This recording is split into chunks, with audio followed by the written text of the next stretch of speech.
My name is Xenia and I'm the expert for the sensorimotor OCD program here at BNew Explore Connection. Let's talk about the BNew methodology.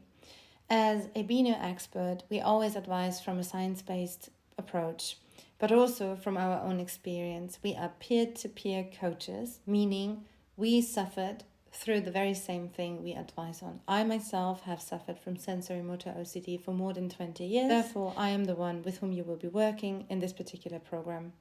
Unfortunately, somatic OCD requires a different treatment than OCD. The golden standard, which has proven to be successful in treating the regular OCD, does simply not work with sensorimotor OCD. This is also the reason why many people are being left untreated or they get the wrong treatment options, which leave them even more so desperate. The problem here is that we don't have enough experts. There's still not enough knowledge out there. We need to develop our own methods. So how did we do that?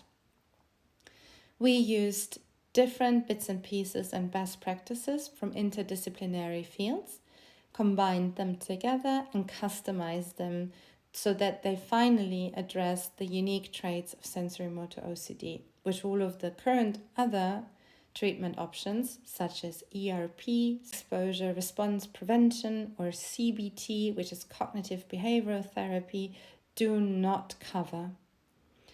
Let's break them down, shall we? Let's look at the applied neuroscience first.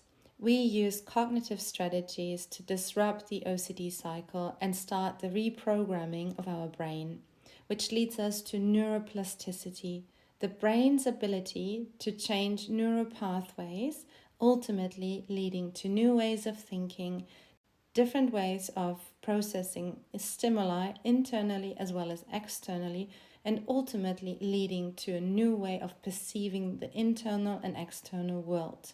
We also look at the neurotransmitters by proactively customizing neurohygiene protocols, which help us to balance out our neurochemical state of mind to ultimately lead to a more sufficient functioning of the neural networks which we have in our brain. When we look towards the traditional psychotherapy, more so the behavioral therapy, then we focus on the core beliefs and the core fears, ultimately uncovering them, understanding them, and also being very aware of the impact and the drive they have when it comes to sensorimotor OCD. It's also important to understand the OCD cycle, to perturbate and actively intervene, but we needed to slightly change and alter it for the sensorimotor OCD. And then lastly, it's important to understand the traditional function of OCD, that OCD is ultimately a byproduct, a comorbidity of something which is underlying or a more underlying severe cause or mental state, which is actually influencing the way we perceive and deal with things like sensorimotor OCD. So that's important to understand as well. Because if we tackle sensorimotor OCD, we ultimately also tackle the underlying condition. So we come from it from both sides, so to speak. And then lastly, the biohacking part, so the body-mind connection, which is very important when we talk about the alertness of our system, so the nervous system and how the brain communicates with the body and vice versa. We focus on the bottom-up approach here. It's very important that we also instrumentalize our body to help release stress and the chronic alertness out of the system, and ultimately change the commands the body is sending up to the brain and vice versa.